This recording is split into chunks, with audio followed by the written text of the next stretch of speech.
6 juin 1944. Un jour gris se lève sur la Manche, dévoilant un spectacle sidérant. Jamais on n'avait vu pareille armada dans l'histoire de l'humanité.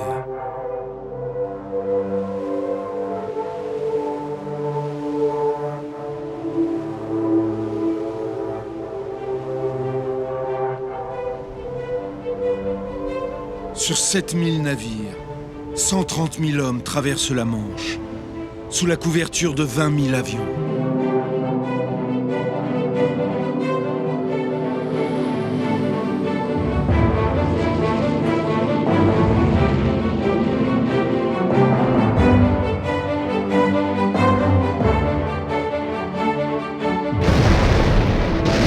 Au petit matin, après un déluge de feu, les hommes vont débarquer sur les côtes de France.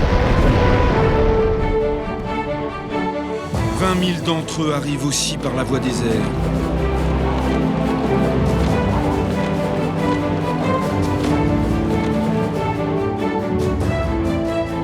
« 10 500 soldats alliés perdus ce jour-là, et presque autant du côté allemand. 11 semaines plus tard, Paris sera libéré et la route de Berlin ouverte.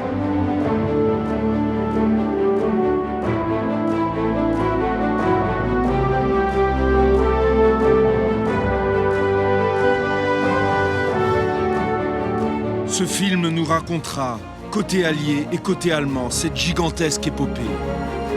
Depuis sa préparation en Angleterre dès janvier 1944, jusqu'à son aboutissement durant l'été.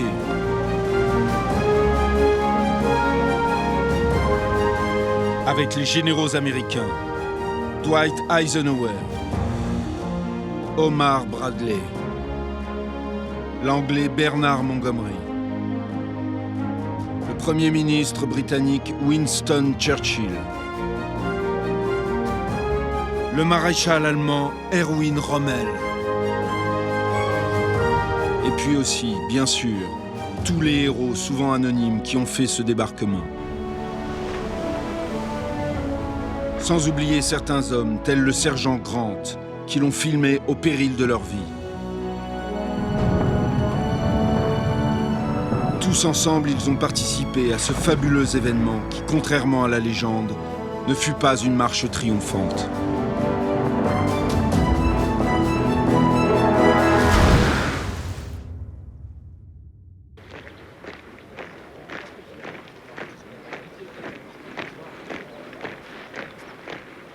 « 1er décembre 1943, conférence de Téhéran. 3 chefs d'État viennent de prendre une décision capitale.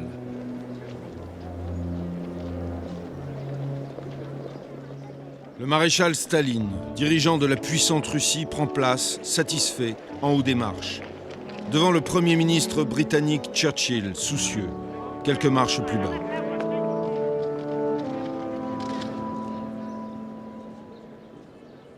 Depuis 2 ans, Staline, Churchill et Roosevelt, le président des États-Unis, bataillent pour se mettre d'accord sur la date de ce débarquement à l'ouest de l'Europe.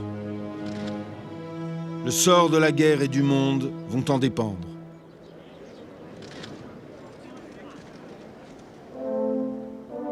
Dès l'entrée en guerre de son pays contre l'Allemagne en juin 1941, le soviétique réclamait l'ouverture d'un second front à l'ouest, destiné à soulager la pression sur ses troupes seules à l'est face à Hitler.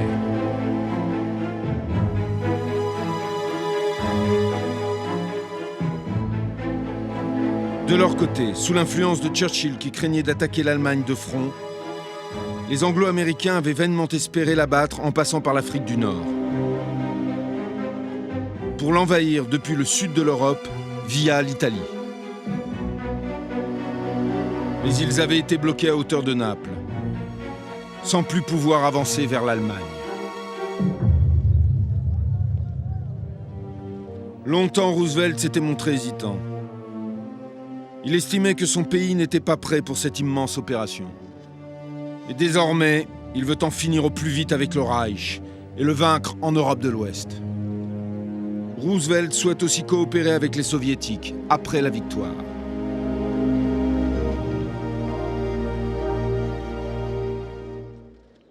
Churchill n'a plus qu'à se résigner.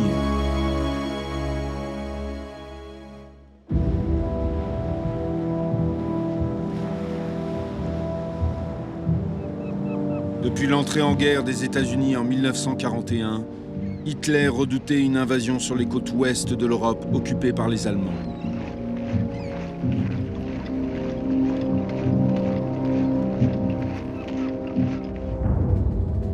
Dès 1942, il s'était attelé à une tâche gigantesque.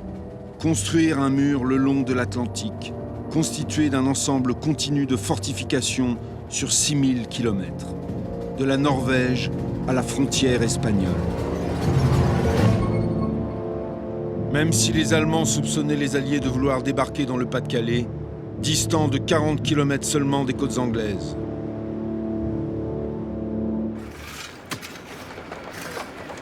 Les autorités allemandes avaient donc réquisitionné des milliers d'hommes, travailleurs libres, requis du STO, réfugiés, juifs, prisonniers de guerre, pour mener à bien cette construction délirante qui nécessitera plus de 13 millions de tonnes de béton.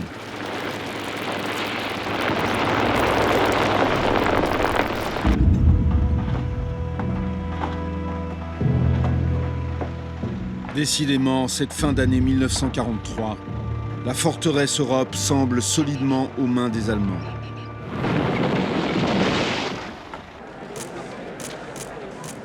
Le 15 janvier 1944, choisi par Roosevelt pour diriger le débarquement, Ike Eisenhower arrive à Londres pour aussitôt préparer l'opération. Elle porte le nom d'Overlord, suzerain en français, la reine de toutes les batailles. In effect, the stage is being set for the beginning of the great and crucial test all over the world.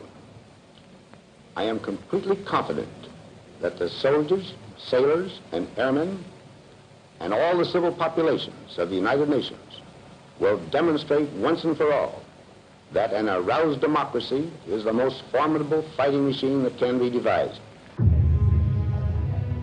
Quelques jours plus tard, Ike présente son équipe à la presse. L'Américain Eisenhower, nommé commandant en chef, son second se doit d'être britannique. Il a donc nommé responsable de toutes les forces terrestres le général Montgomery, dit Monty, héros de la guerre d'Afrique contre Rommel et enfant chéri des Britanniques.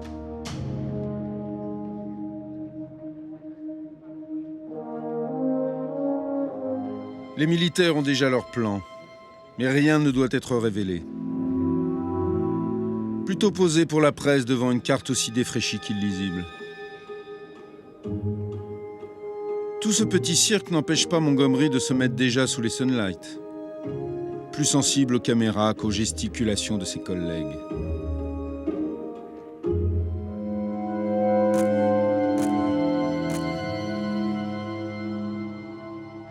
En réalité, par-delà leur embrouillamini, les militaires ont déjà choisi la France pour débarquer.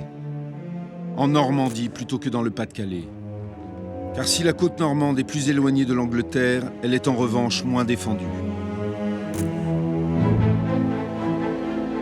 L'assaut aura lieu au printemps, entre Ouistreham et Carentan, à la base du Cotentin.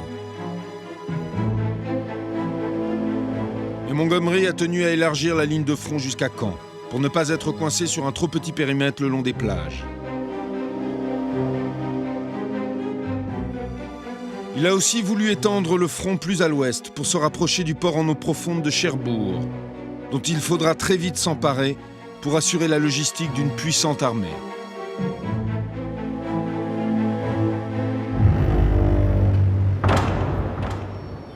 Le secret est vital si l'on veut réussir.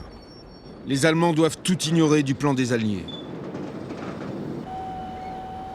Et en ce début 1944, ils ignorent toujours quand et où le débarquement se produira.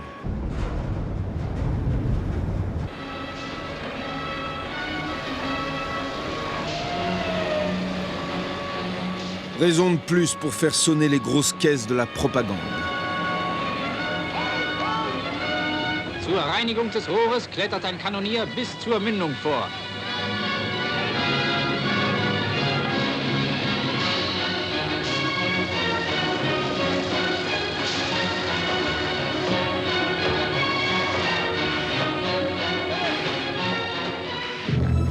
L'arrivée d'Eisenhower à Londres a cependant confirmé Hitler dans ses craintes d'une invasion à l'ouest. En 1942, il avait nommé maréchal l'un de ses plus brillants généraux, le populaire Erwin Rommel. À la tête de l'Afrika Korps, le renard du désert avait donné bien du mal aux Anglais. C'est donc naturellement que le Führer charge cet énergique guerrier de renforcer encore les défenses de la forteresse Europe.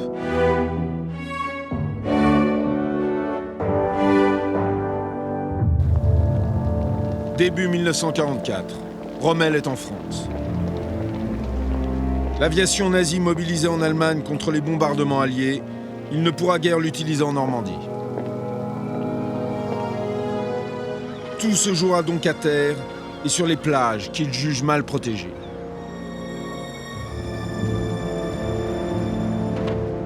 Il désire établir une ligne de défense continue en comblant les trous entre les points fortifiés.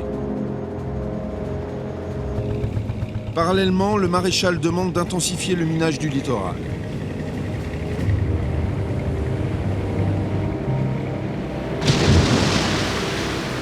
Mais qu'est-ce qu'une mine ?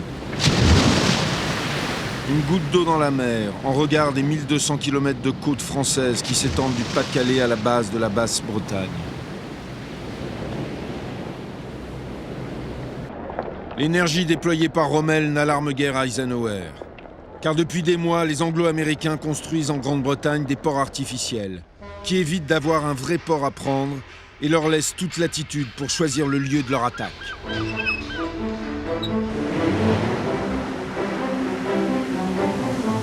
Cette tâche titanesque n'effraie pas les Alliés. À voir ces phénix, énormes caissons de béton, destinés à être remorqués un jour jusqu'à la côte normande, où ils seront coulés pour constituer une première digue brise-lames.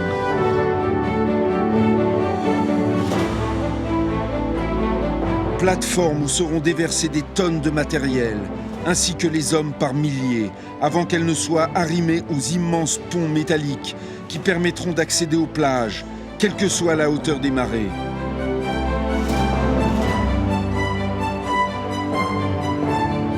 Gigantesque puzzle en train d'être rassemblé dans de nombreux ports d'Angleterre.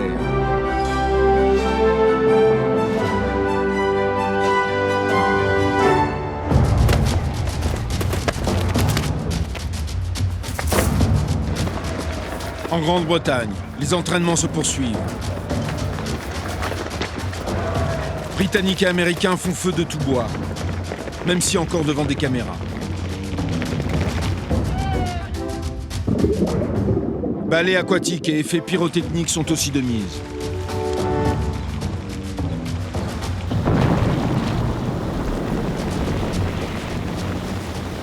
Le matériel aussi est testé. Char anti-mine pour dégager les plages. Tapis rigide pour en sortir.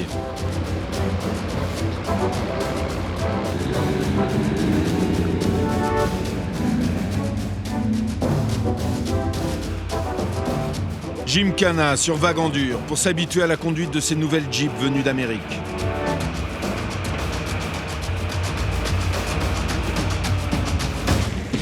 Sans oublier ces nouveaux chars crocodiles qui doivent passer au feu tout ce qui n'aura pas été réduit en cendres sous les bombardements.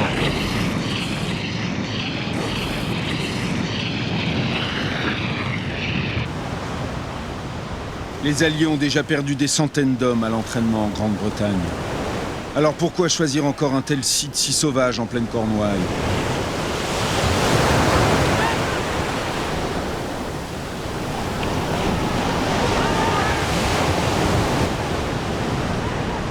Même si le 4e commando britannique est déjà une unité aguerrie. Parce qu'il faut envisager toutes les topographies de terrain possibles.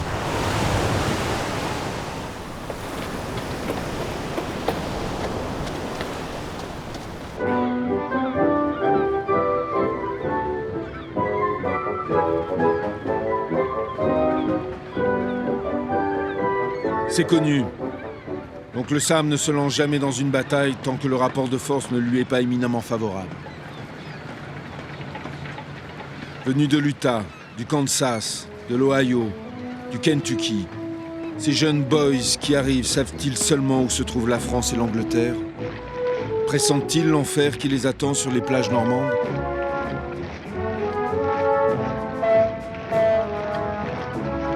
En février 1944, plus de 800 000 soldats américains sont déjà en Grande-Bretagne. Et les hommes continuent d'affluer.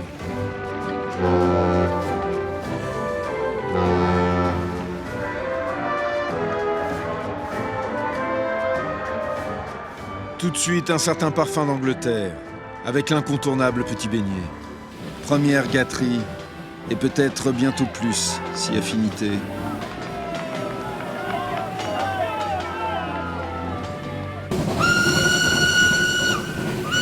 L'Amérique continue aussi de déverser son matériel, à l'instar de ses tanks Sherman, appelés à se confronter aux redoutables Panzer de la Wehrmacht.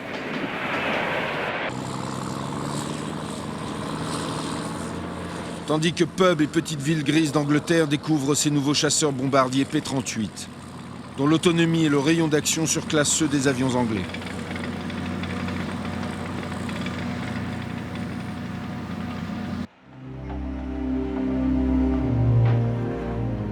Il n'est pas toujours facile de céder la place aux nouveaux arrivants. Il faut bien loger quelque part, quitte à faire évacuer les habitants sous le regard triste des familles.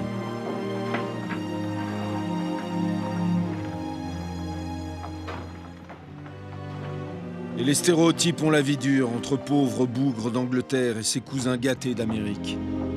Ne serait-ce qu'à cause de leurs soldes et rations infiniment supérieures à celles de leurs parents britanniques, plus démunis.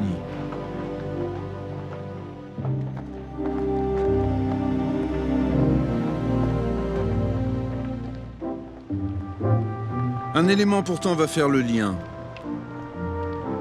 Comme ici, par exemple, à Blackpool, jolie station balnéaire où les permissions accordées aux soldats américains et l'intérêt que leur porte la jante féminine risquent fort de se terminer par le plaisir de tout le monde.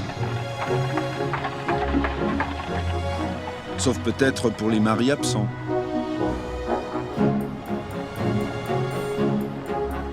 Jamais au royaume de Sa Majesté, les divorces et les enfants illégitimes n'auront été si nombreux que durant cette période. Mais à la guerre comme à la guerre, et vive les petites Anglaises.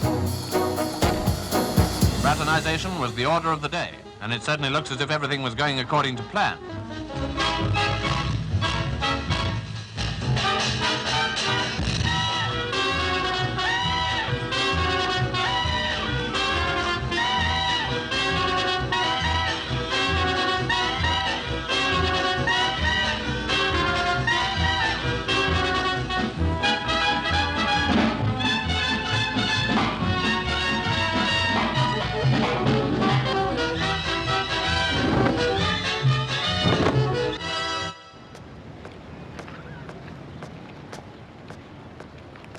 Il n'y a pas que le bebop pour rapprocher les cœurs.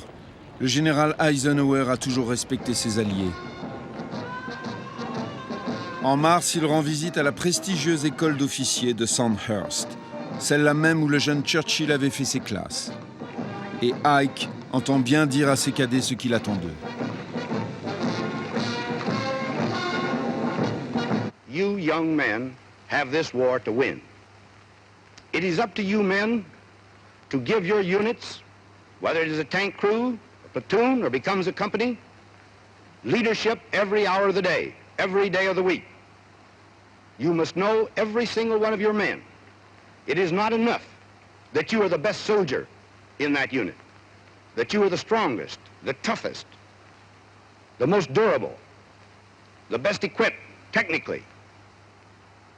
You must be their leader, their father, their mentor.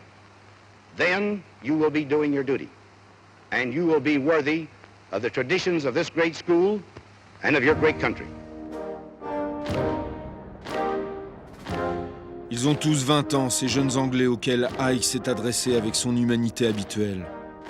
Sachant que nombre d'entre eux mourront bientôt, fidèles représentants d'un pays qui depuis 4 ans maintenant résiste aux nazis.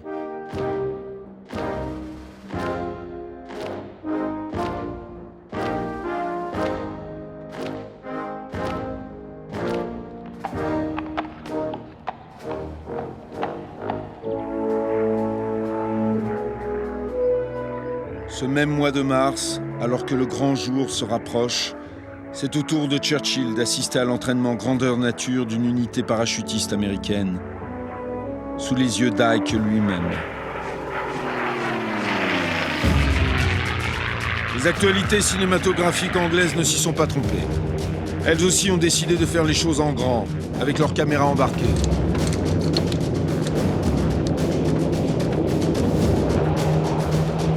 À un cigare près, on pourrait s'y croire.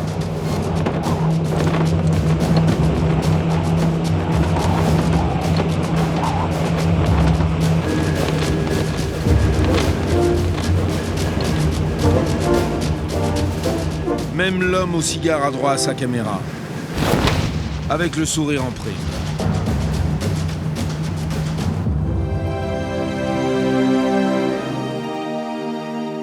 Bon nombre de cinéastes utiliseront à l'avenir ces images pour mettre en scène le premier largage des Américains sur le Cotentin, jamais filmé en réalité. Plus important, le chapeau de Churchill désormais totalement engagé dans l'opération Overlord, malgré toutes ses réticences initiales.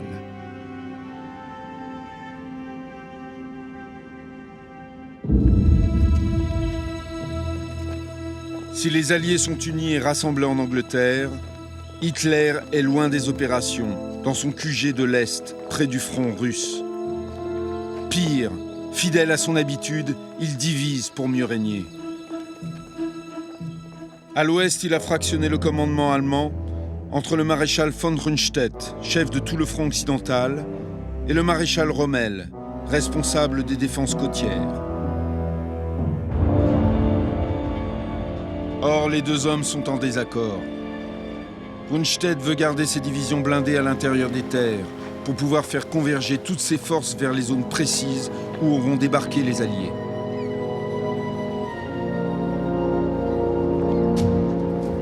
Rommel, lui, pense que l'aviation alliée paralysera les mouvements de ses troupes. Il veut donc déjà répartir les blindés au plus près des rives pour rejeter l'ennemi à la mer sitôt débarqué. Mais il n'obtient pas gain de cause.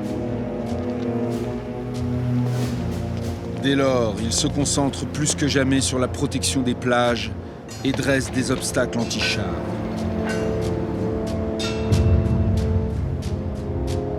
Il exige aussi l'installation de barrières anti-barges et de chevaux de frise constitués de morceaux de rail formant de redoutables obstacles.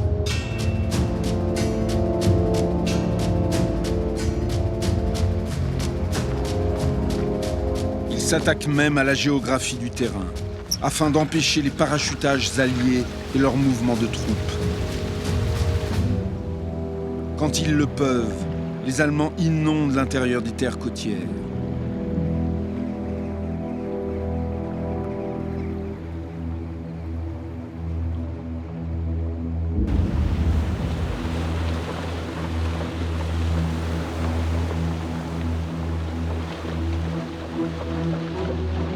Région du Devon, au sud-ouest de l'Angleterre, où l'infanterie américaine s'exerce à débarquer sur une plage, au pied d'une falaise, où l'ennemi pourrait être posté.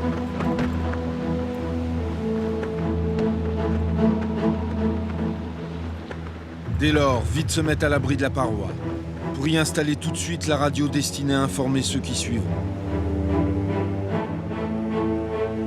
Creuser, afin de se mettre à l'abri. Mais si tu tiens ta peau sous le feu ennemi, sans doute, jeune soldat, devras-tu y mettre un peu plus d'ardeur. Attendre le moment propice pour récupérer ton matériel et secourir les blessés.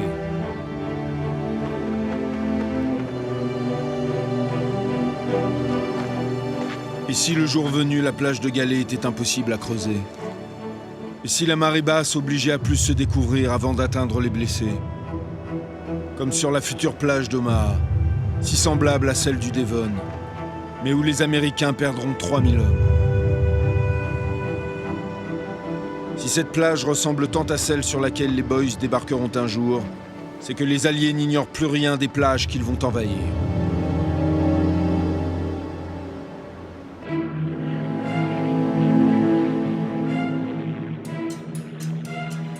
Depuis des semaines, souvent renseignés par la résistance française au prix d'une sévère répression, les Alliés mitraillent à coups de photos l'ensemble des installations allemandes.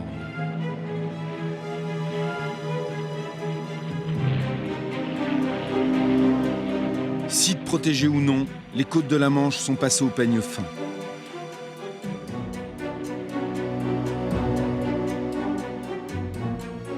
Tout y est systématiquement repéré, répertorié. Les renseignements collectés et mis en forme, leurs données sont ensuite intégrées au plan d'attaque des Alliés, bien sûr, toujours secret.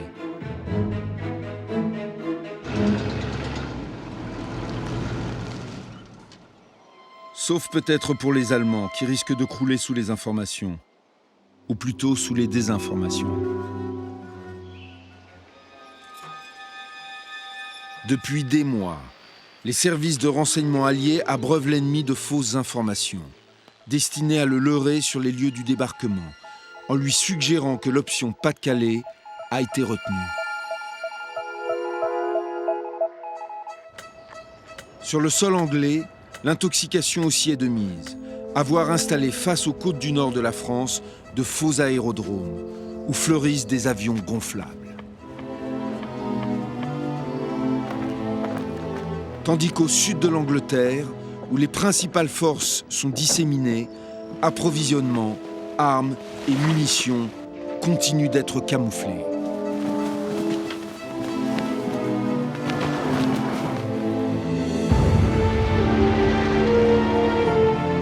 En mai, cependant, on ne peut plus dissimuler l'énormité des moyens mis en œuvre.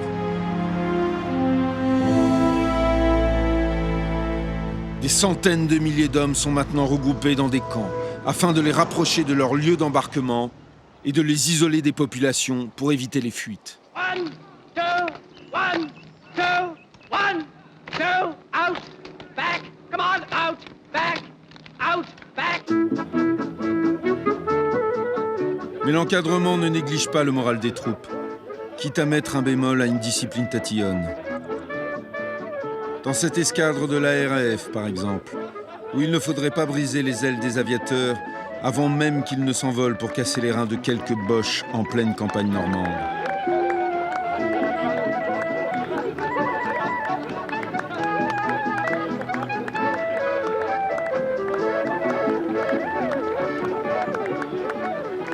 Au milieu des hommes, et bien sûr invisibles, il y a aussi ceux qui filment, auxquels on ne pense jamais.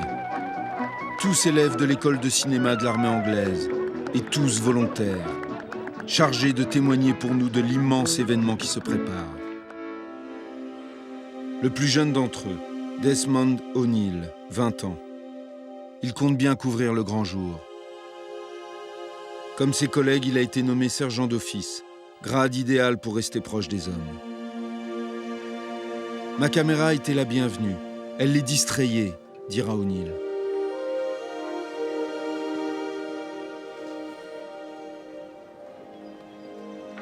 Ce 27 mai, ses camarades font connaissance avec de nouveaux billets. Ces francs français imprimés par les Alliés qui mettront le général de Gaulle en fureur. Il y verra une atteinte à la souveraineté de la France, seule habilité à frapper sa monnaie. Mais pour l'instant, il est tenu à l'écart et même il ignore tout de ce qui se prépare.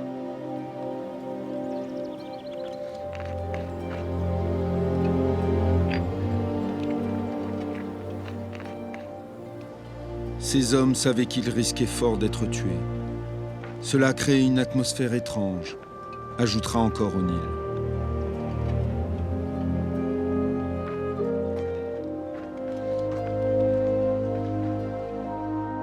Autre caméraman des armées, le sergent Ian Grant, 27 ans, toujours avec son béret écossais. Il a choisi le service cinématographique pour échapper aux corvées et immortaliser ses camarades.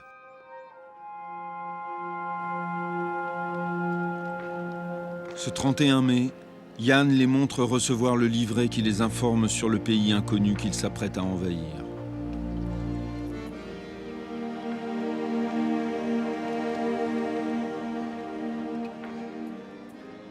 C'est dans ce camp qu'on a su pour la première fois que notre objectif serait la Normandie, dira-t-il.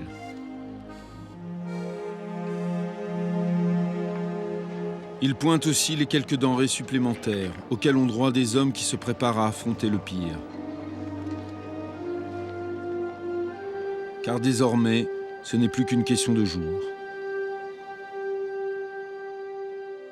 1er juin, Norman Clagg, l'homme qui ne nous a malheureusement laissé que son clap, nous montre les dernières instructions données à sa compagnie. Il filme de haut, comme s'il aimait déjà prendre des risques. Mais ici, c'est pour ne pas dévoiler le lieu où ses camarades débarqueront. Eux-mêmes ne savent sans doute pas très bien où se trouve Ouistreham en Normandie. Tout est secret. C'est pour cela qu'ils sont à l'isolement depuis 2 semaines. Désormais, les dés sont jetés pour Clagg et les siens qui maintenant partent pour les ports. Début de leur grande aventure.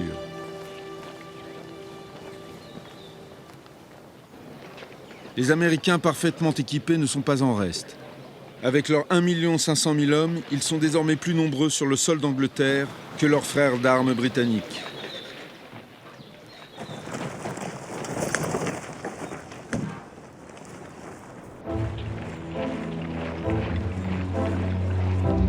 Début juin, des centaines de milliers d'hommes quittent leur camp, sous les yeux d'une population venue saluer ces nouveaux braves.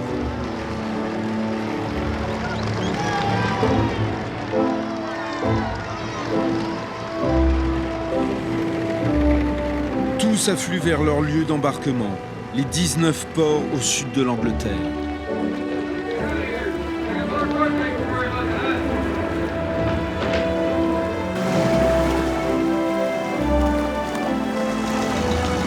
Tandis que les Britanniques s'embarquent côté Est, les Américains se concentrent dans les ports de l'Ouest. Désormais, ils ne quitteront leur bâtiment que pour débarquer.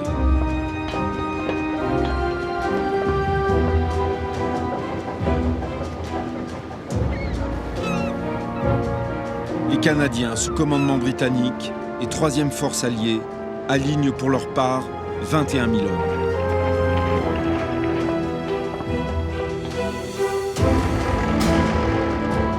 Le chargement de 20 000 véhicules, tous entrés par le cul, dans le ventre des navires pour mieux en sortir sur les plages, constitue lui aussi un prodigieux tour de force. Sans compter les milliers de tonnes d'approvisionnement qui vont être transportées dès les 2 premiers jours.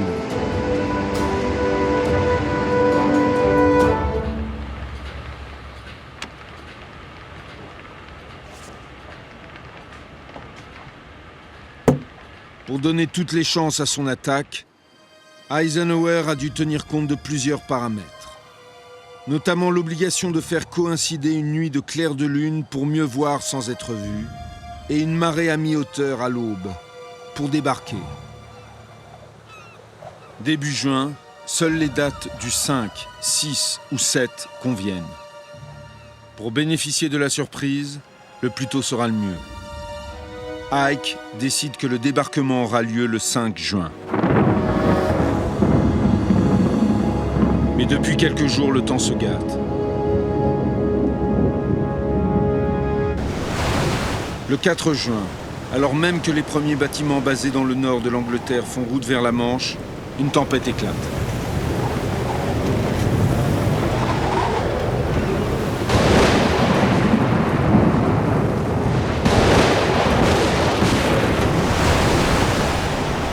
Elle oblige Eisenhower à rappeler au port les bateaux déjà partis.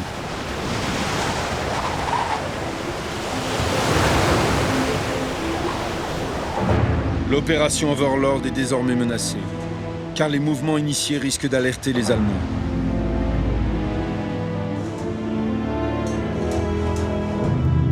Nuit et jour, Ike et ses collaborateurs restent suspendus à la météo. Elle n'annonce rien de bon, si ce n'est un report de 2 semaines de l'opération. Ce serait une catastrophe.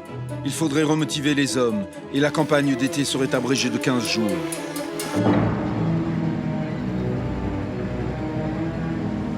Dans les ports où Eisenhower doit retarder le départ des navires qui n'avaient pas encore pris la mer, l'attente aussi est pénible, qui vous fait tourner en rond comme des crocodiles dans un marigot.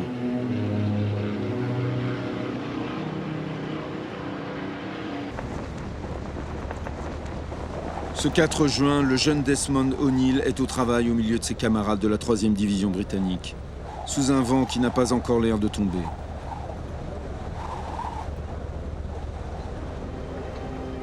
On était juste là, assis à bord, n'ayant rien d'autre à faire que manger ou fumer. On ne manquait pas de vivre. J'avais moi-même de quoi manger pour 10 hommes.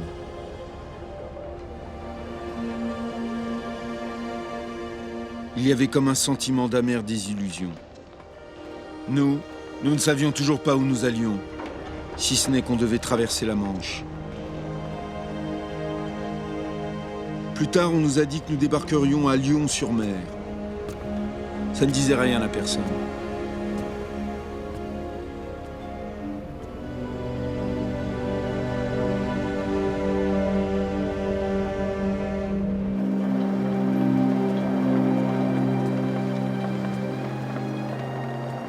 C'est connu. Les Canadiens ont toujours eu le sens de la religion, pour y puiser sans doute le secours dont ils auront bientôt besoin.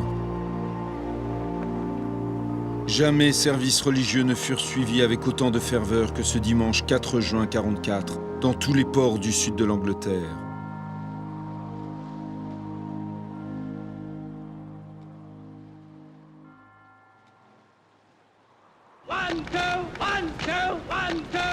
Côté américain, on tente de rester efficace, car on sait que des hommes qui s'épuisent à attendre deviendront encore plus vulnérables le jour venu.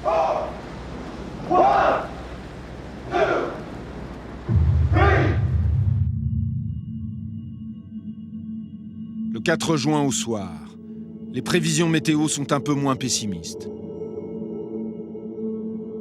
Elles prévoient une accalmie le lundi 5 et le mardi 6 juin. Cette nuit-là, en une demi-heure, Eisenhower prend une décision qui met en jeu le sort du monde. Ce sera le 6 juin 1944. Dès le 5 juin, l'énorme machine se met en marche. L'aviation alliée attaque les régions et les villes du nord et de l'ouest de la France pour empêcher l'accès de la Normandie aux Allemands.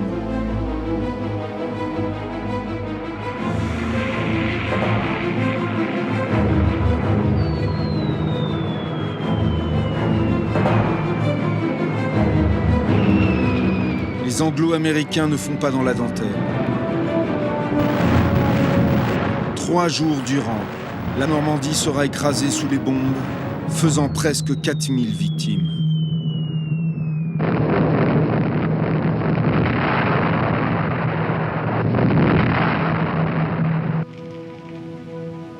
Ces bombardements ont suscité d'âpres discussions entre Eisenhower et Churchill, effrayé du poids de la haine qui risque de s'accumuler chez les Français.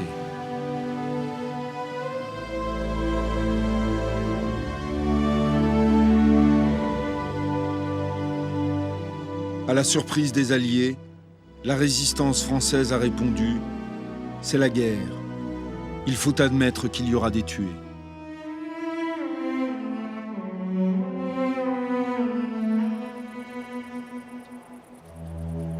Le 3 juin, à Alger, le général de Gaulle a transformé le Comité français de libération nationale en gouvernement provisoire de la République française.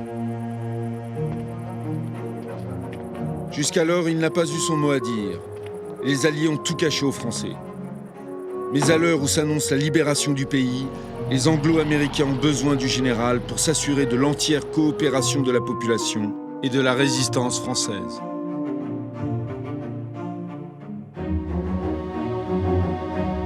Le 4 juin, convoqué par Churchill, il est parti pour l'Angleterre, bien décidé à se faire entendre. Il refuse que les Alliés dictent leurs lois. Bien que ceux-ci ne lui confient pas entièrement le pouvoir, l'ombrageux général consent à soutenir Overlord.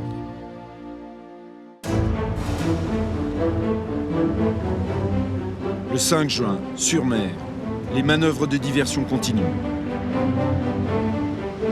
Des dizaines de petits navires font cap vers le nord du Havre. Ils activent leurs cheminées comme autant d'écrans de fumée.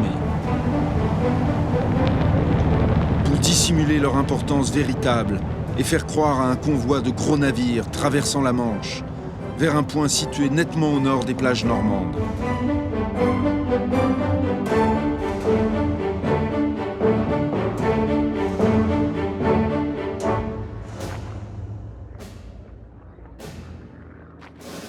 Le général Eisenhower a toujours considéré que la place d'un chef était auprès de ses hommes, avant et pendant la bataille. Ce 5 juin, en fin d'après-midi, sur l'aérodrome de Greenham Common, à quelques heures du décollage, il rend visite aux hommes de la 101e division aéroportée américaine. Ils seront parmi les premiers à atteindre le sol de France.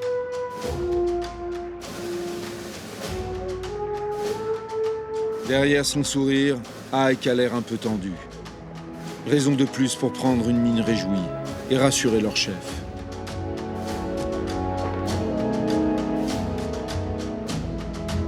Ce jour-là, Eisenhower reste jusqu'au bout, jusqu'au décollage du dernier avion. Un peu plus loin, à défaut d'être encouragés par leur chef en personne, leurs camarades parachutistes éclaireurs se donnent du courage à leur manière. Réel peau-rouge d'origine, ou simple mythe américain du guerrier indien, leur peinture de guerre n'en permet pas moins à ces Iroquois de 20 ans de se chauffer à blanc.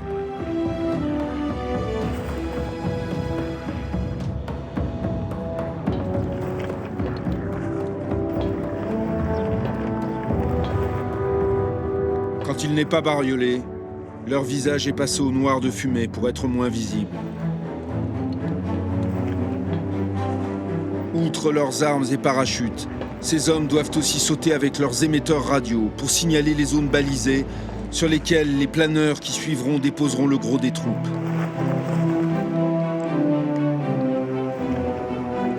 Trois types pour hisser un para qui a 50% de risque d'y rester et qui le sait.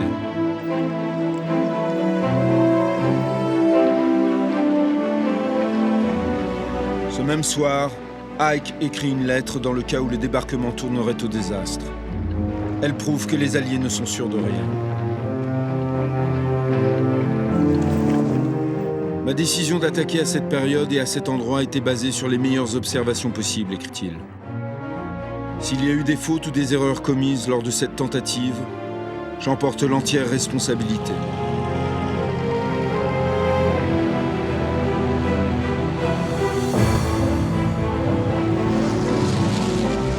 Depuis des semaines, en effet, les Alliés peaufinent un plan maintenant bien établi.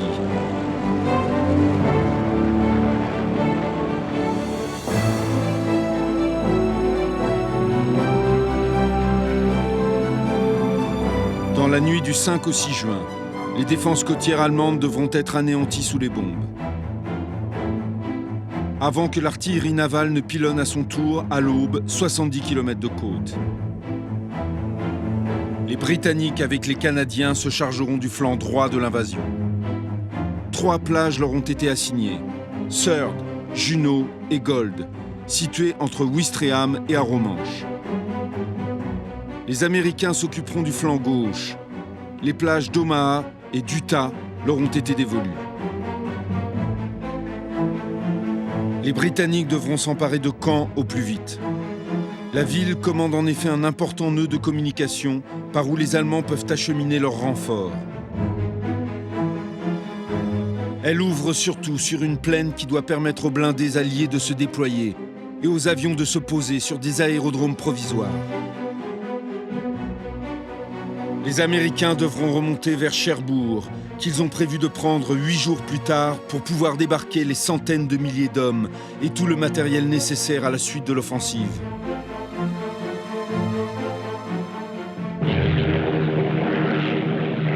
Le 6 juin, à partir de 3h15 du matin, les bombardiers alliés commencent à pilonner les positions allemandes dans tous les secteurs du débarquement.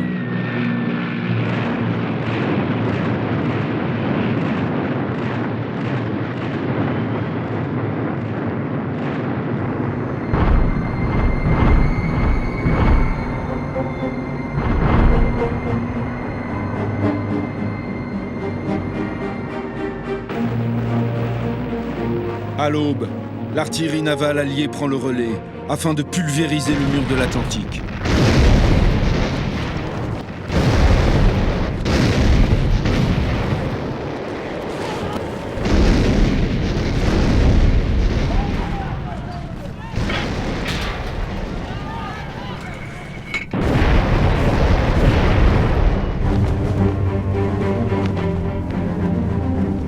La plage d'Omaha, près du Cotentin, doit ouvrir le bal.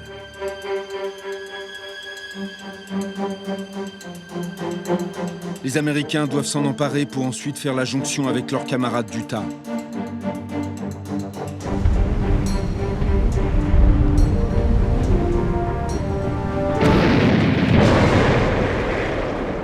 Arrivés trop tôt ou trop tard sur les lieux, les bombardements aériens ont manqué leur cible. L'artillerie navale n'a pas fait mieux. L'heure précoce du débarquement, déterminée par la marée, ne lui a pas laissé le temps de mener à bien le pilonnage prévu.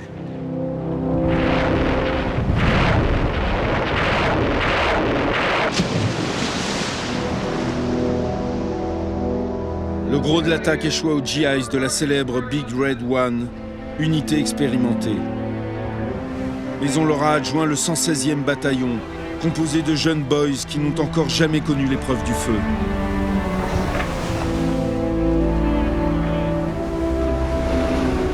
Pour éviter les tirs ennemis, les barges ont été mises à l'eau trop loin des côtes, au milieu d'une mer agitée. Les hommes s'y entassent, chargés comme des mules. Quand le bruit du premier éclat percute nos oreilles, on se jette à plat ventre dans les vomissures, sans plus surveiller la côte qui s'approche, raconte Robert Capa, seul photographe présent ce jour-là.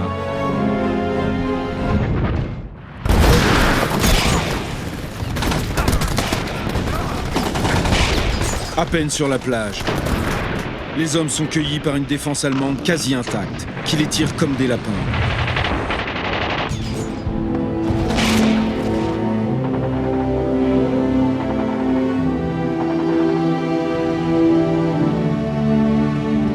Le vent a fait monter la mer plus vite que prévu.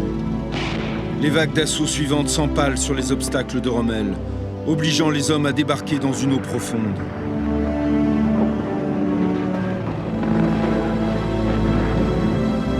Incapables d'avancer, tous se regroupent au centre de la plage, réduits à envoyer le même message d'une effroyable concision.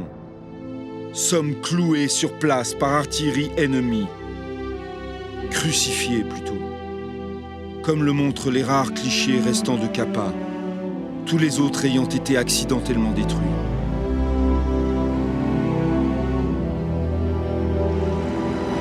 Un courant violent déporte les embarcations. Les hommes se noient, entraînés par la charge de leur matériel. La mer est rouge, rouge comme Omaha la sanglante, où les hommes sont en perdition.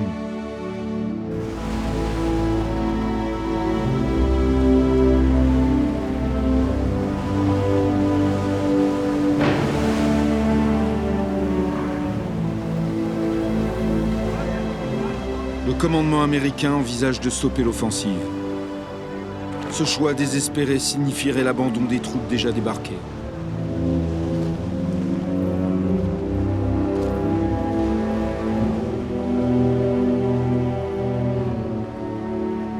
Les morts et les blessés se comptent déjà par centaines.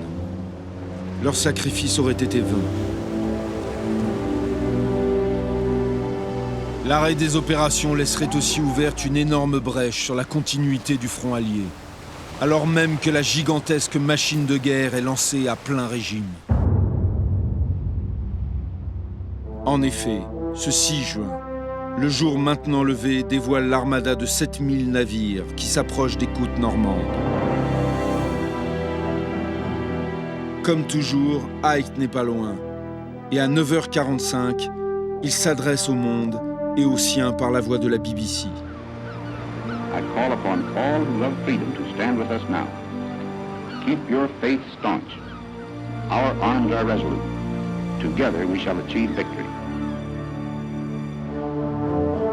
Sur un front de 70 km, il y a pratiquement un bateau tous les 250 mètres, couvert par 11 000 avions.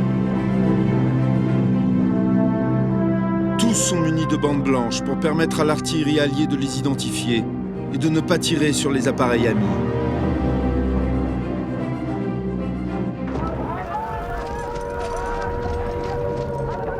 Heureusement, tous les secteurs de la côte ne ressemblent pas à celui d'Omaha. D'autant que les Allemands, égarés par la désinformation des Alliés, croient toujours à une attaque sur le Pas-de-Calais et peinent à s'organiser.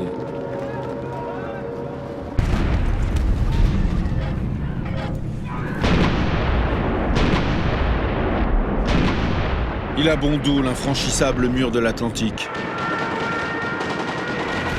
De même lors des CA qui s'épuisent à tourner en rond.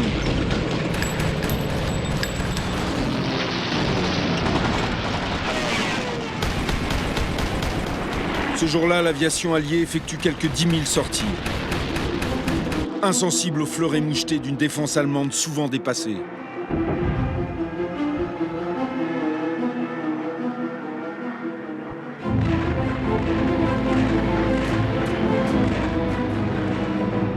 Tandis que les B-26 déversent leurs dernières bombes à l'intérieur des terres, les avions d'attaque entrent à leur tour en action.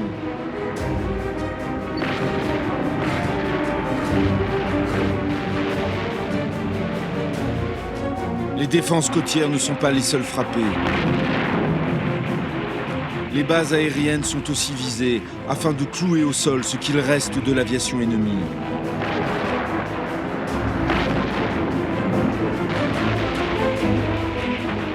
Les nœuds de communication, routes, ponts, lignes de chemin de fer sont systématiquement pilonnés.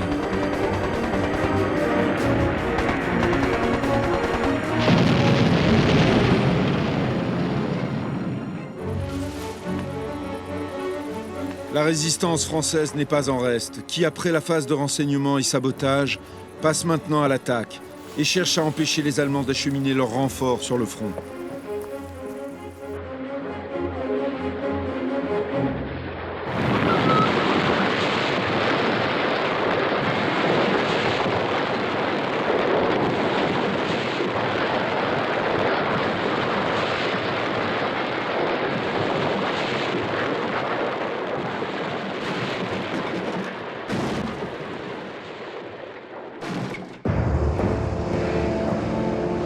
Du coup, sous l'action conjuguée des Alliés et des résistants, les troupes allemandes appelées de Bretagne et du sud de la Loire peinent à arriver.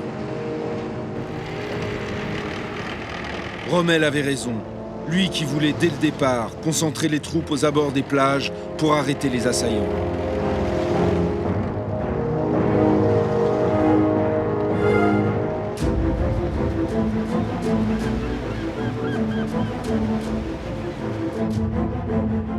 La 3e division britannique fait cap sur la plage de Seure. Elle doit d'abord neutraliser les défenses de Ouistreham et s'emparer de Caen le jour même.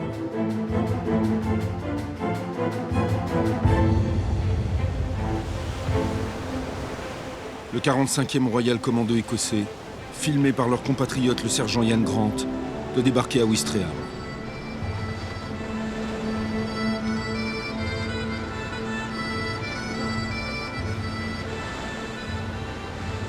Cette fois, on y était, raconte Grant. J'ai tout de suite filmé cette gigantesque armada comme je le pouvais, car j'étais quasiment au niveau de la mer.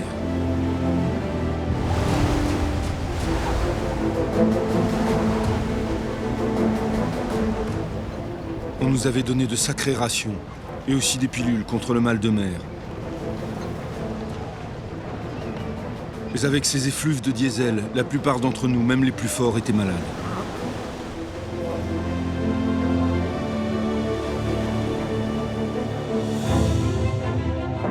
Le ciel était noir d'avions.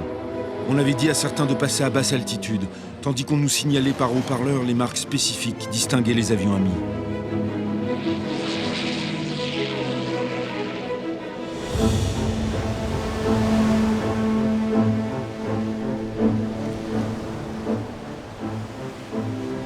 On avait dit aux hommes d'ignorer le plus possible les caméras.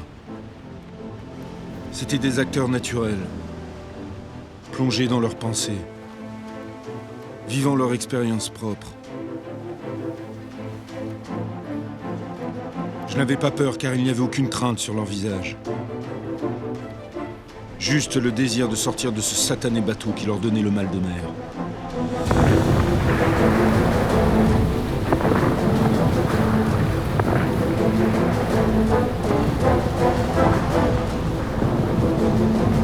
Plus on s'approchait de la plage, plus le vacarme devenait assourdissant. Dans la précipitation, une rampe s'est cassée. Tout le monde a convergé vers la même passerelle. Restez à descendre du mieux possible. Votre sac sur le dos, vous poussez vers le bas.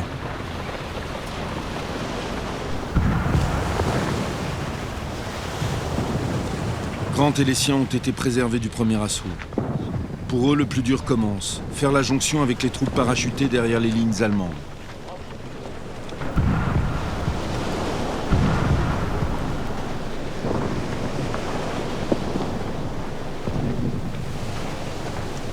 Un autre caméraman est déjà sur Surd.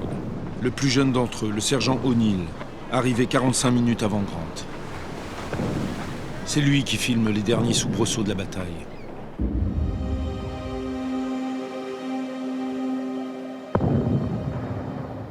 Au milieu d'une fumée grise, tout semblait irréel. Ce n'était pas une bataille telle qu'on pouvait l'imaginer ou la voir dans les films. Les sorties de la plage étaient souvent engorgées. On ne pouvait guère se dégager.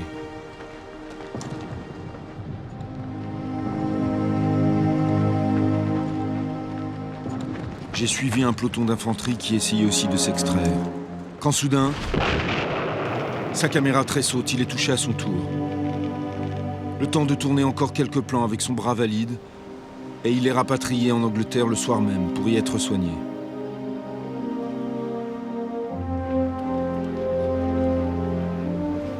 Au revoir, jeune O'Neill, et bravo à tous tes camarades qui ce jour-là ont conquis la plage de Surd, au prix de 600 tués et blessés.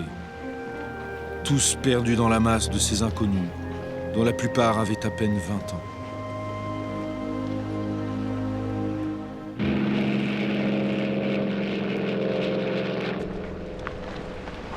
Tandis que maintenant, nombre d'Allemands faits prisonniers sont rassemblés sur les plages.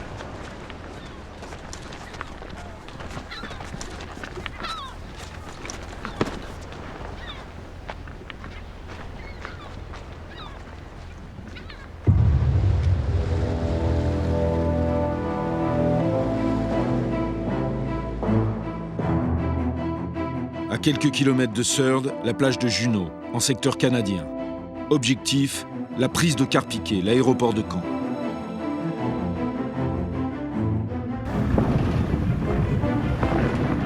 Qu'ont-ils en tête ces jeunes soldats qui ont parcouru 8000 km pour venir débarquer à Bernières, petite station inconnue de la côte normande?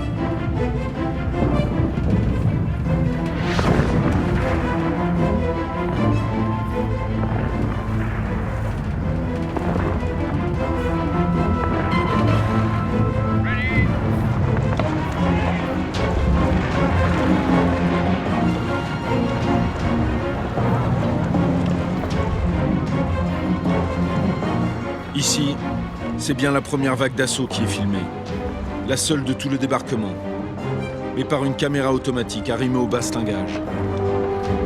Pourtant, même l'œil froid d'une caméra mécanique ne saurait tout ignorer d'un geste humain.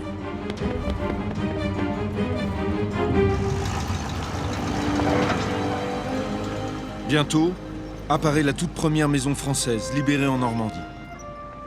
Elle coûte la vie à une centaine d'hommes que les caméramens alliés ont reçu l'ordre de ne pas trop montrer.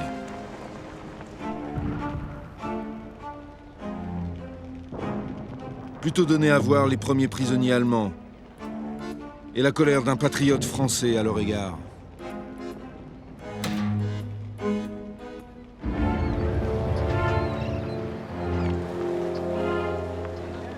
La reddition des Allemands ne peut occulter les difficultés rencontrées par les hommes sur les plages de Juneau, où une mer mauvaise complique le débarquement et l'arrivée des deuxièmes vagues d'assaut.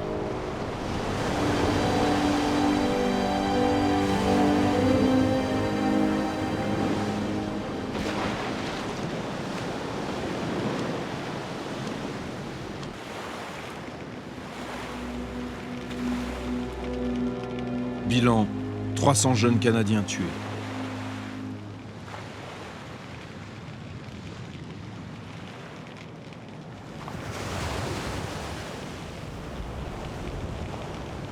Leur sacrifice n'a pas été vain.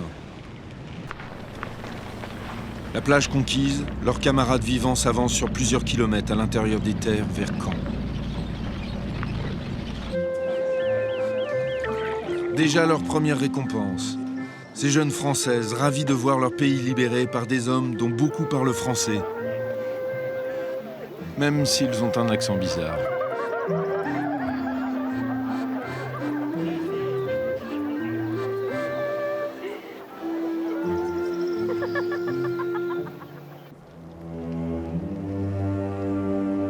Pourtant, à Portsmouth, au QG des Alliés, et malgré le sourire de l'amiral anglais Ramsay, fier du rôle de sa flotte, le général Eisenhower semble toujours soucieux.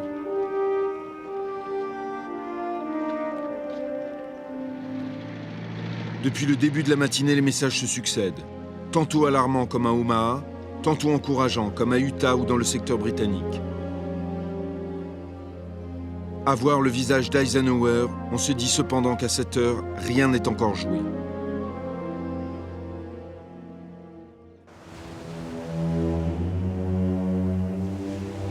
En effet, 6 heures après avoir débarqué à Omaha, les Boys sont toujours bloqués au pied de la falaise.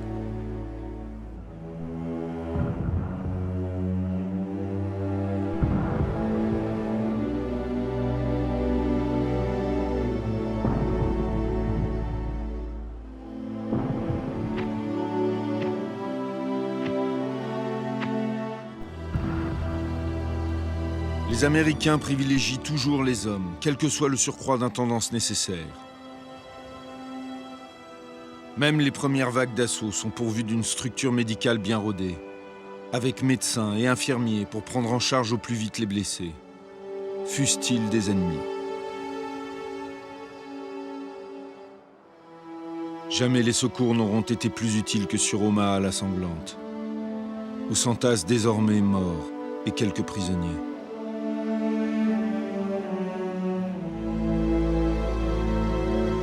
3000 Américains perdus sur la plus meurtrière des 5 plages du débarquement.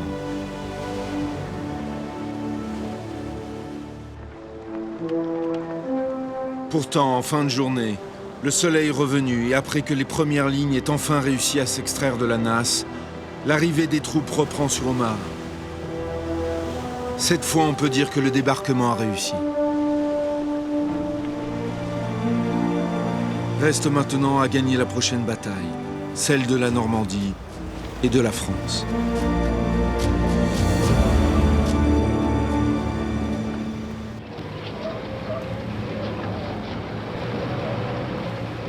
Le général Montgomery arrive 2 jours plus tard.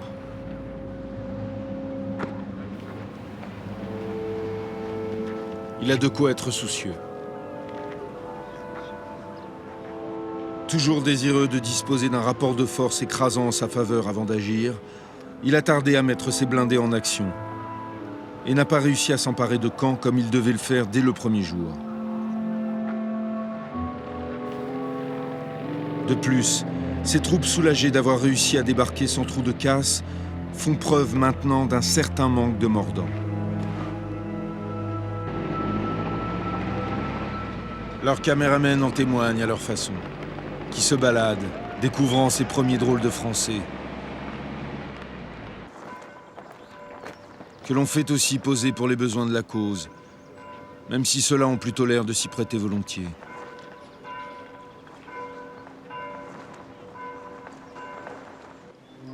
Ce 8 juin, Norman Clagg, l'homme au clap, nous montre déjà ses premiers moments d'apaisement, où prisonniers et blessés de la Wehrmacht n'ont plus à craindre leur ennemi d'hier.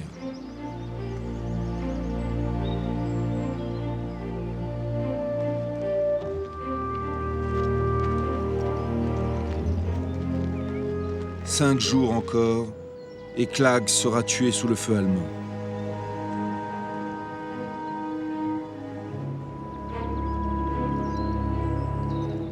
Chez lui, compassion et morbidité n'auront jamais été très éloignées.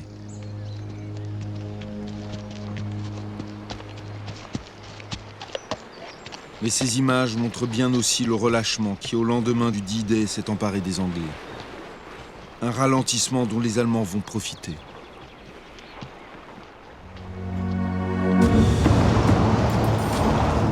Si les forces allemandes, maintenues à l'arrière du front, conformément aux directives de Rundstedt, n'ont pu refouler les Alliés à la mer, elles réagissent maintenant.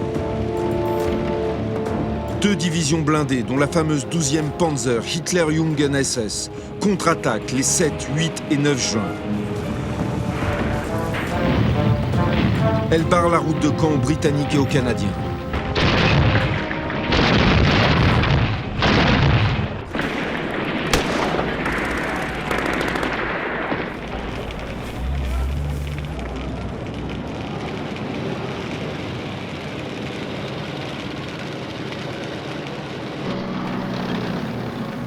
Les Allemands organisent aussi la défense de la ville, depuis l'extérieur de la cité.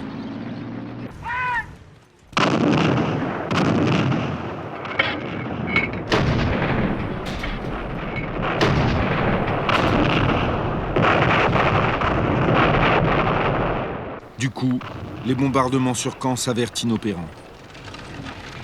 Ils permettent par contre à la propagande allemande de montrer ses soldats partager le sort des habitants.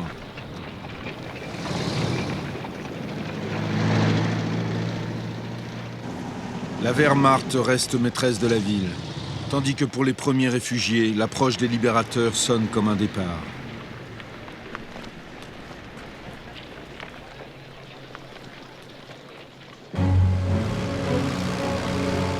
La contre-attaque allemande a aussi isolé certaines troupes aéroportées alliées. Souvent larguées de manière imprécise, elles n'ont pas réussi à assurer la jonction avec leurs camarades venus de la mer.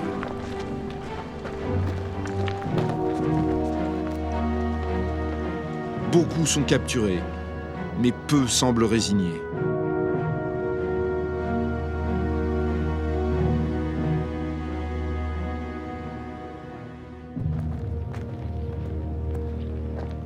Les troupes aéroportées américaines ont perdu pour leur part plus de la moitié de leur matériel, et 1 soldat sur 5.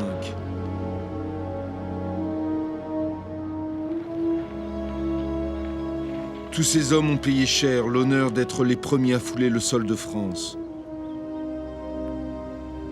Leur trop grande dispersion a eu cependant le mérite d'ajouter à la confusion des Allemands, leur faisant croire à un largage beaucoup plus important qu'en réalité.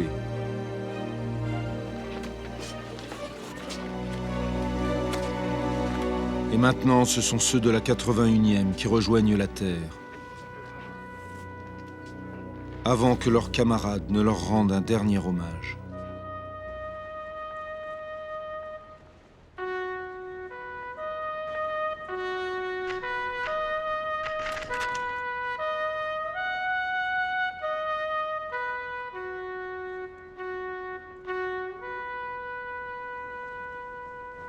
Ready, aim, fire!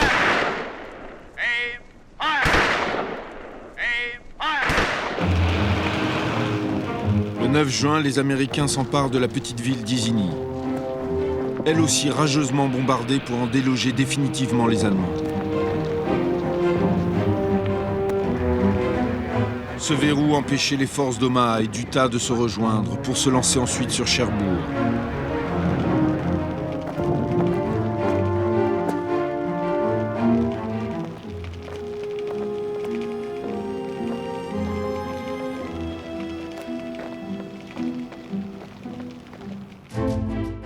Isigny prise, le front allié désormais réuni s'étend sur 100 km, de Ouistreham à la base de la péninsule du Cotentin.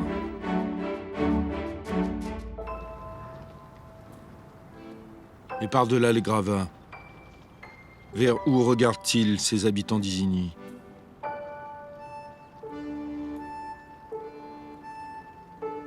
Peut-être plus loin, vers la mer, où un pavillon français flotte enfin sur la Manche.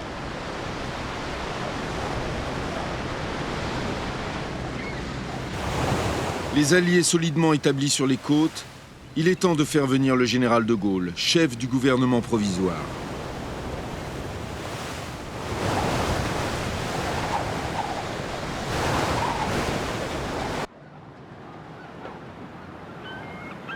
Charles de Gaulle n'a jamais besoin qu'on l'aide. Surtout lorsqu'il retrouve enfin la France, à Courseulles, après 4 années d'exil. La veille, Churchill, toujours un peu méfiant, a écrit à Montgomery. « Je dois vous infliger une visite du général de Gaulle. Je ne pense pas que vous deviez l'accueillir sur la plage. Il sera bien suffisant qu'il arrive à votre quartier général. »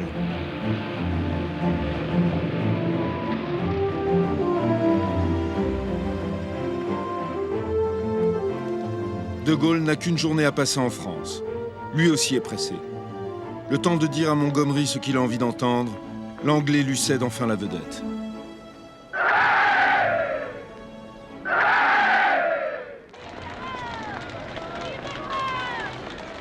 Monty charge aussi Norman Johnson, son propre caméraman, de suivre de Gaulle, si ce n'est de l'épier. Bien qu'habitué aux coquetteries de son chef, Johnson sent tout de suite que le français est une good story. Difficile de le suivre, dira-t-il. Heureusement, il était grand. Il ne changeait guère d'expression, toujours sérieux, mais il créait l'ambiance. Il ignorait toujours la caméra, ou du moins, il semblait l'ignorer. Bref, déjà, une graine de star.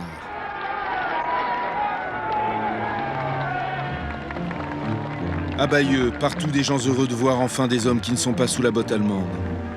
Signe d'une nouvelle souveraineté française. D'autant que le général tient ostensiblement à se montrer avec les siens et des hommes de la résistance, sans aucun anglo-américain. Avant de se diriger vers la mairie où il installe ses hommes, sans en référer aux Alliés. Il leur dénie toute responsabilité dans les choix politiques de la France et les oblige à reconnaître, de fait, son pouvoir sur le terrain.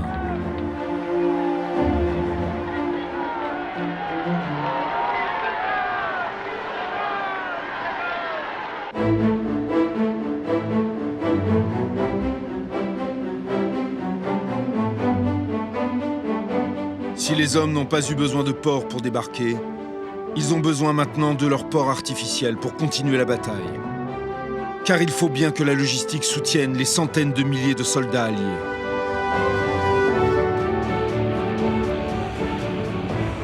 Chaque jour, de 150 à 200 bâtiments déversent quelques 7000 véhicules, 15 000 tonnes de ravitaillement et des milliers d'hommes dans le port d'Arromanches côté anglais et dans celui d'Omaha côté américain.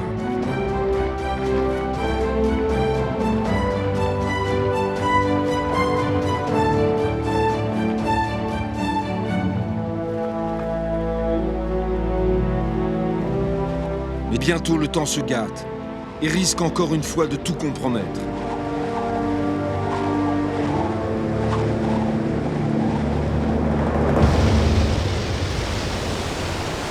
Jamais depuis 40 ans une telle tourmente en Normandie.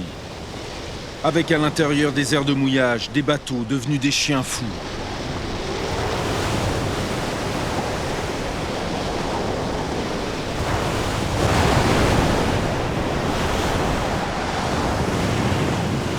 Le rempart des caissons s'avère incapable de résister au cataclysme. Pire, certains dérivent, laissant s'engouffrer les flots.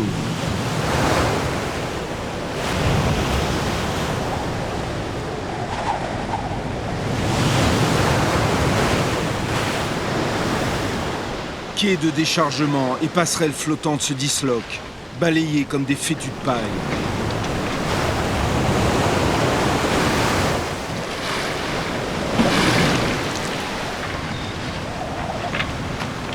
La tempête va durer 4 longs jours qui interrompent l'approvisionnement et le renfort des troupes. Le matin du 23 juin dévoile le triste spectacle des navires et des épaves qui par centaines jonchent les plages. Si les ingénieurs anglais réparent vite à Romanche, le port des Américains à Omaha demeure hors d'usage.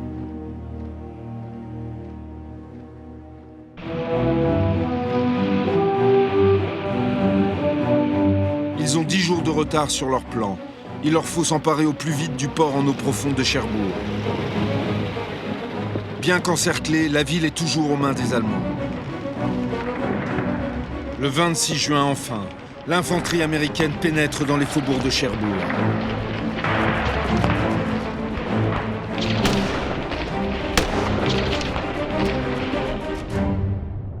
Ce même jour, devant une presse qu'il ne semble guère apprécier, le général von Schlieben, commandant de la garnison, se rend.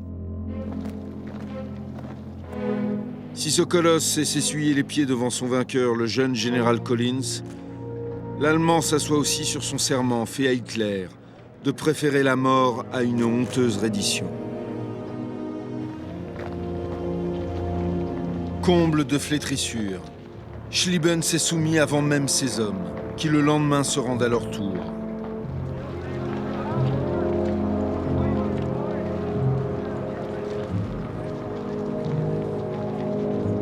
Les Américains ne sont pas toujours des tendres, ce qui peut se comprendre. Depuis le jour J, ils ont déjà perdu 22 000 hommes.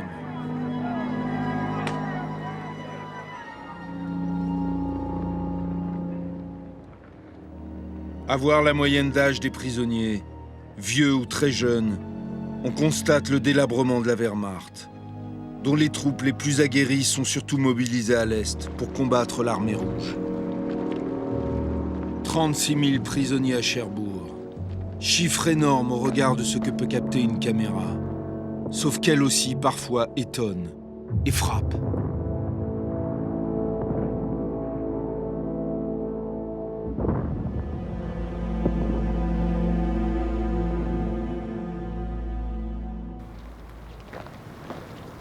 Avec la prise de Cherbourg s'écroule l'une des dernières pièces du mythique mur de l'Atlantique. Même si, contrairement à leurs hommes, une certaine morgue se lit toujours sur le visage des officiers faits prisonniers.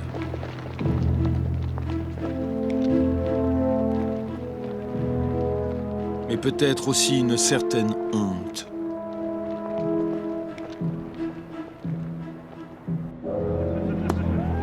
Après Cherbourg, Hitler procède à une reprise en main de l'armée allemande sur le front ouest. Il a limogé von Rundstedt, qui avait suggéré de faire la paix, et l'a remplacé par von Klug, plus docile.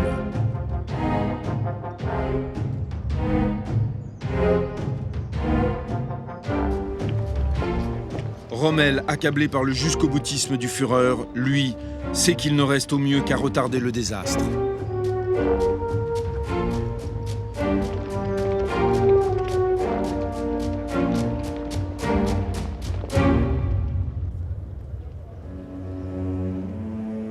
Eisenhower, de son côté, est aussi inquiet. Certes, les Américains ont conquis Cherbourg, mais Montgomery n'a toujours pas pris Caen, à partir de laquelle il devait percer les lignes allemandes.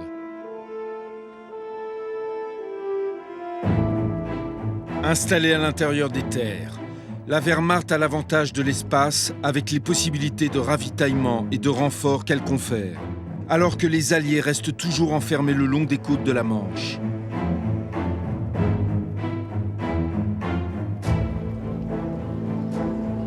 Dès lors, les Américains n'ont d'autre choix que de tenter de percer le front ennemi dans le Cotentin. Pas facile à faire dans une région de bocage où les haies avantagent la défense.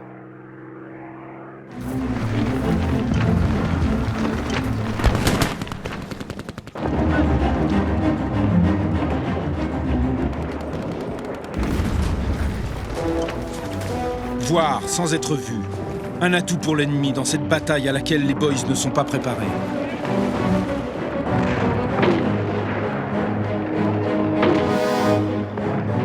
Dans ce labyrinthe en damier, quelques combattants résolus peuvent arrêter un bataillon. Et quand ils doivent céder un de ces champs carrés, suffit qu'ils reviennent ensuite par les côtés.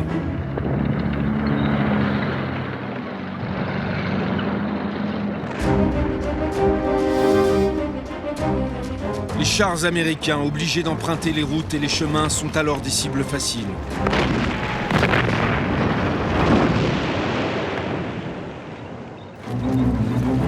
Ils le sont encore quand ils doivent franchir les levées de terre à la base des haies et qu'ils offrent aux ennemis leur ventre dépourvu de blindage.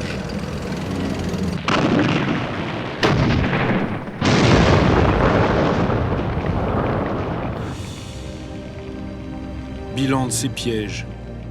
Des milliers de GIs tués et une percée ratée dans ce maudit bocage. A goddamn country. Une saleté de pays.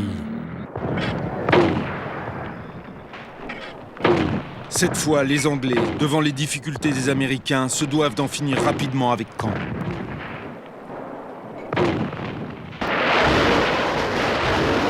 Montgomery décide enfin d'employer les grands moyens.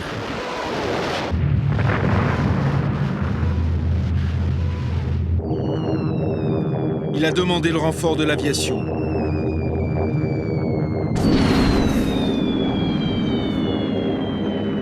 Plus de 2500 tonnes de bombes sont déversées sur la ville.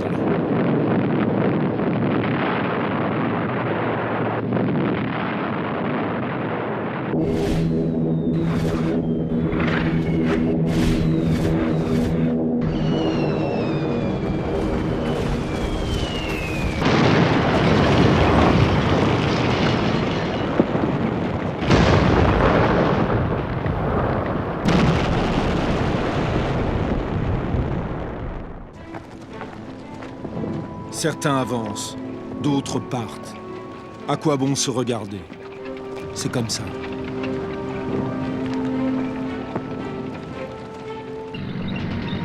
Après 2 jours de combats acharnés, 115 000 Anglais pénètrent à l'est de la ville, aux 3/4 détruite.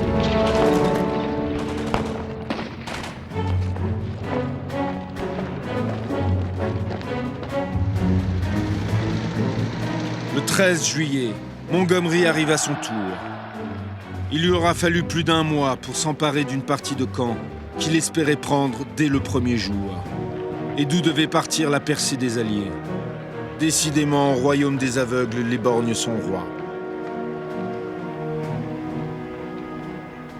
Les habitants ont beau hisser le drapeau à croix de Lorraine, seule une partie de la ville est prise.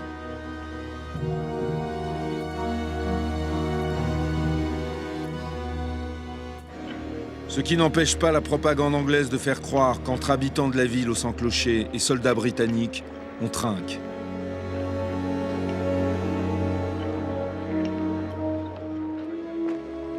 Au revoir et merci encore.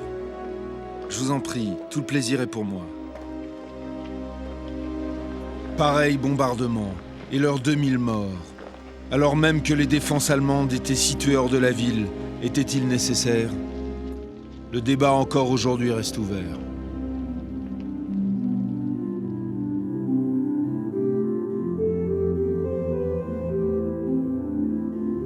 Chacun réagit comme il peut. Qui étais-tu, toi, l'Allemand, jouant au même moment de l'orgue dans cette église normande en ruine? Un fou? Un salaud de Boche? Un Allemand mélomane? Ou un simple soldat perdu d'Hitler, désormais dépassé par le délire de son chef, et qui essaie d'oublier cette atmosphère de fin du monde.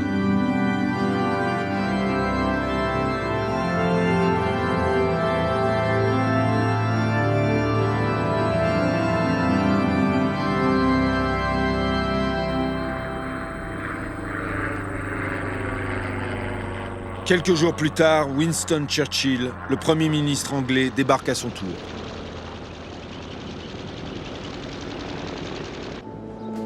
Il tient à se rendre compte en personne de l'état des opérations dans le secteur de Caen.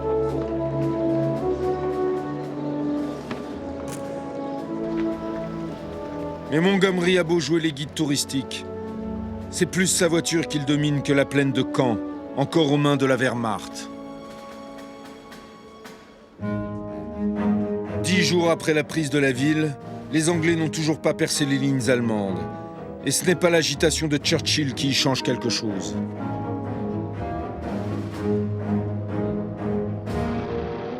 Pour Eisenhower, qui espérait une rupture du front ennemi dans ce secteur, c'est une déception totale, compte tenu des moyens énormes déployés.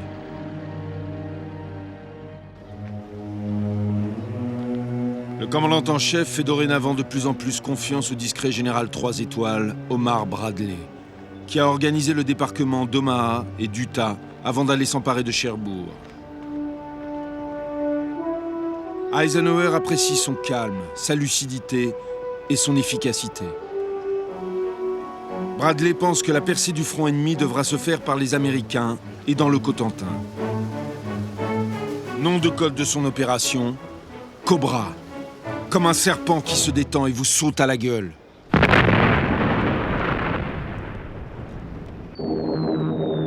Pour aider les hommes à se dégager du bocage, Bradley a prévu d'écraser d'abord sous les bombes les positions allemandes sur la ligne de front qui sépare les deux ennemis.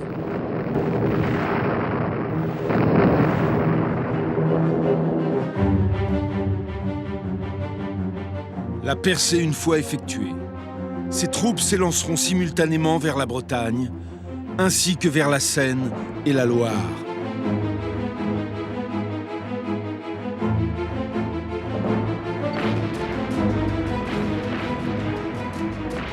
Le 25 juillet, l'aviation alliée attaque la route entre Saint-Lô et Périers, où les deux armées sont au contact.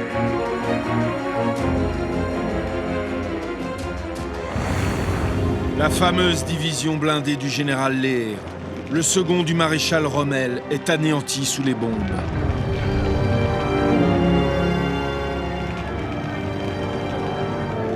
À partir de ce périmètre d'enfer, les hommes peuvent enfin sortir du bocage.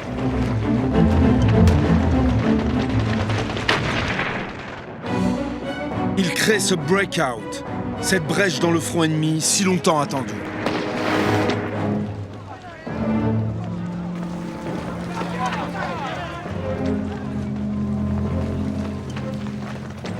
En plus, la pêche est bonne à voir tous ceux qui se rendent, même si parfois elle ramasse quelques menus frottins.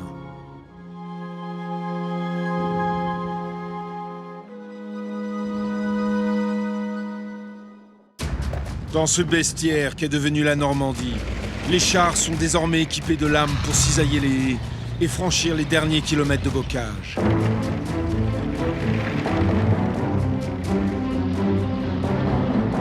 Avant même la fin juillet, la percée réussie, les blindés américains atteignent Coutances, Avranches et Granville, dernier port normand avant la Bretagne.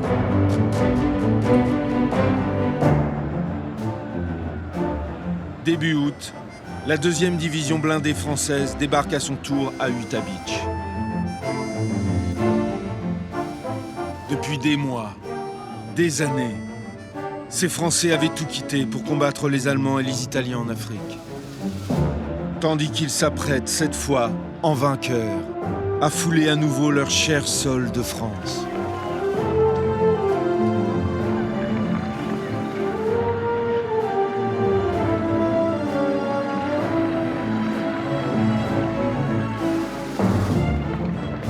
À leur tête, le général Leclerc, sec comme sa canne, mais aussi valeureux que droit. Tout aurait dû porter cet aristocrate du côté de Vichy. Mais il a choisi de suivre De Gaulle dès juin 40. Et maintenant, c'est en libérateur qu'il débarque.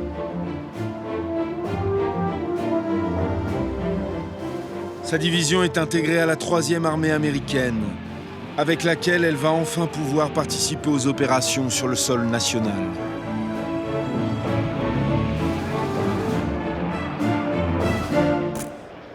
Quartier général de Bradley. Sous les objectifs du cinéaste américain George Stevens, Montgomery, jamais insensible aux caméras, décore quelques soldats yankees. Ça, il sait bien faire. Poussé par Eisenhower, l'Anglais a accepté de laisser la direction de la bataille finale aux Américains. Pour la mener à bien, Bradley compte aussi sur un certain général Patton. L'homme au pistolet à la crosse d'ivoire est un fonceur. Au premier pet de travers, on s'attend à ce que je les sorte de leur merde, a-t-il coutume de dire. Ça tombe bien. Au petit matin, les Allemands tentent une opération de la dernière chance. Depuis la plaine de Caen, ils lancent une contre-attaque à Mortain, espérant rejeter les Alliés à la mer.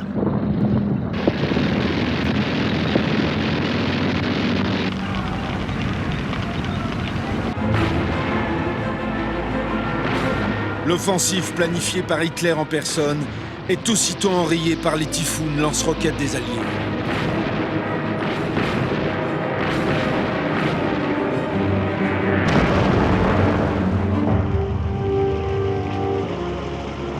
Cette affaire n'avait aucune chance de succès, écrira Von Klug avant de se suicider. Elle aura été la dernière offensive allemande.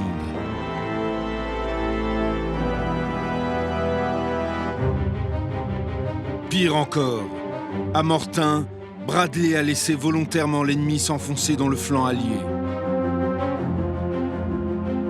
Désormais, les Allemands sont coincés entre les Américains au sud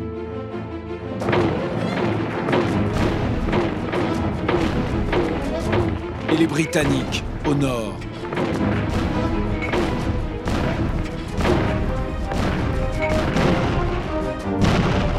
Bradley va pouvoir enfin effectuer la manœuvre à laquelle il pense depuis longtemps. Prendre l'ennemi en tenaille entre les divisions britanniques venues de la plaine de Caen et les armées américaines plus au sud, avant que les deux mâchoires de son piège se referment entre Argentan et Falaise sur une Wehrmacht en retraite.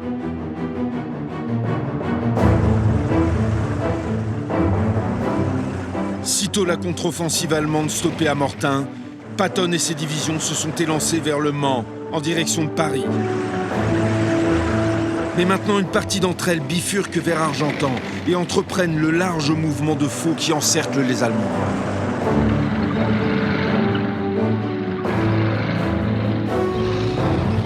Tandis qu'au nord, les Anglo-Canadiens opèrent la jonction entre alliés.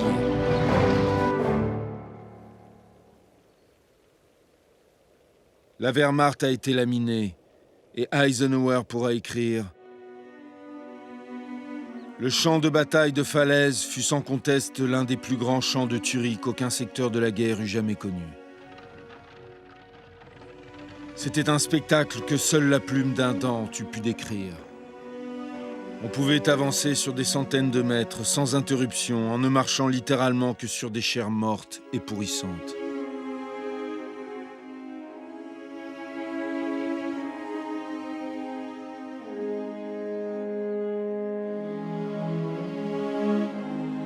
« 5 à 6 000 morts du côté allemand.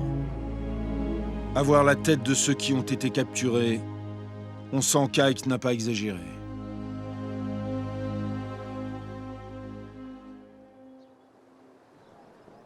Il faudra plusieurs jours pour évacuer les 30 à 40 000 prisonniers de Falaise.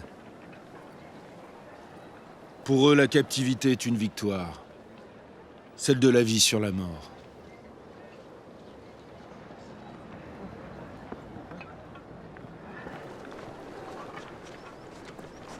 La Wehrmacht a mobilisé de nombreux hommes dans les pays qu'elle occupe. Tous n'ont pas eu à cœur de défendre leur Reich jusqu'au trépas.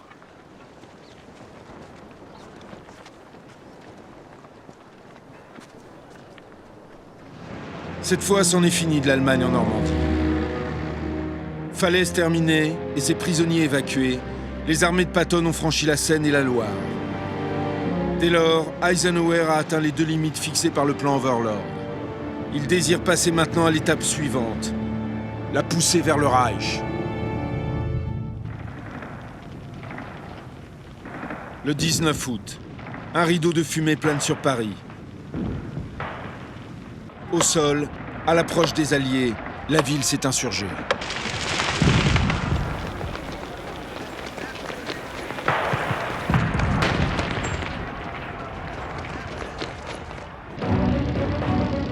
Et c'est d'abord et surtout la Wehrmacht qui décide d'abandonner Paris. À regarder, vu du ciel, ces convois systématiquement évacuer la ville en direction de l'Est, sans trop se soucier des barricades érigées. Éternelles mêmes images et unique action réelle à avoir été filmée. 5 Allemands en flammes.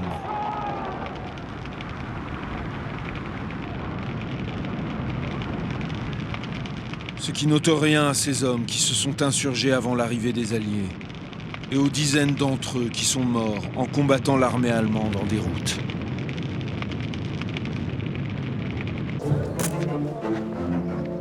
Le lendemain, De Gaulle déboule chez Eisenhower. Eich veut éviter de faire de Paris un autre champ de bataille. Ils préfèrent encercler la capitale pour forcer les Allemands à se rendre et cueillir la ville comme un fruit mûr.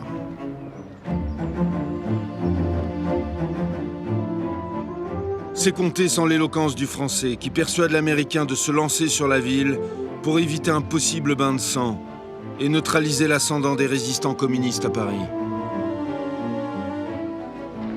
Haig se laisse convaincre et Bradley accepte de détacher la 2e DB de Leclerc qui s'était illustrée à Falaise pour qu'elle entre la première dans Paris et y reçoive la capitulation allemande.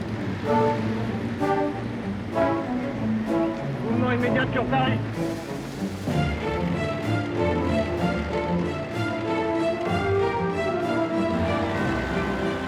Après quelques combats sévères au sud de la capitale, dès l'approche banlieue, le ciel est déjà bleu, les femmes souvent en rouge, les hommes en chemise blanche et le monde en tricolore.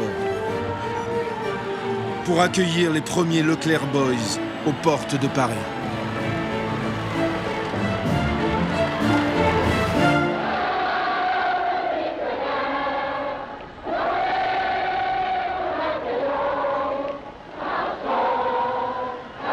Et maintenant, dans la ville même, la liesse ne demande qu'à se muer en ivresse.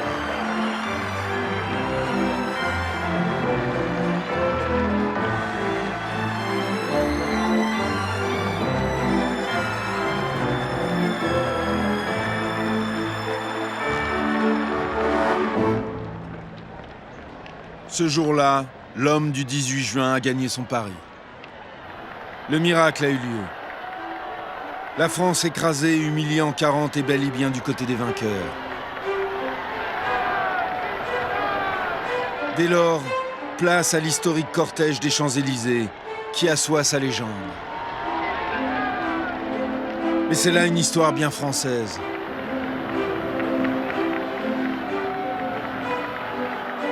La nôtre se termine le lendemain sur une place de la Concorde moins magique. À la tête d'un pays à l'avenir politique encore incertain, De Gaulle a demandé à Eisenhower de conforter son autorité aux yeux des Français. L'Américain y consent volontiers, et le général Bradley n'est pas en reste. Mais ce n'est pas sa seule modestie qui le tient en retrait, tandis que De Gaulle est placé au centre.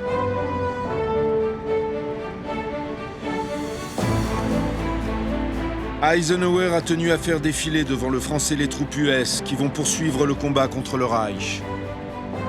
Les Américains savent que dans le monde bipolaire d'après-guerre qui se prépare, ils auront besoin de la France à leur côté en Europe.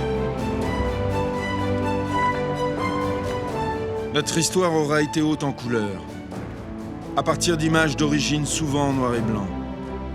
Mais après tout, couleur ou noir et blanc, qu'importe, puisque chacune nous aura montré à sa manière le destin de tous ces hommes du débarquement, si souvent confondus dans la masse.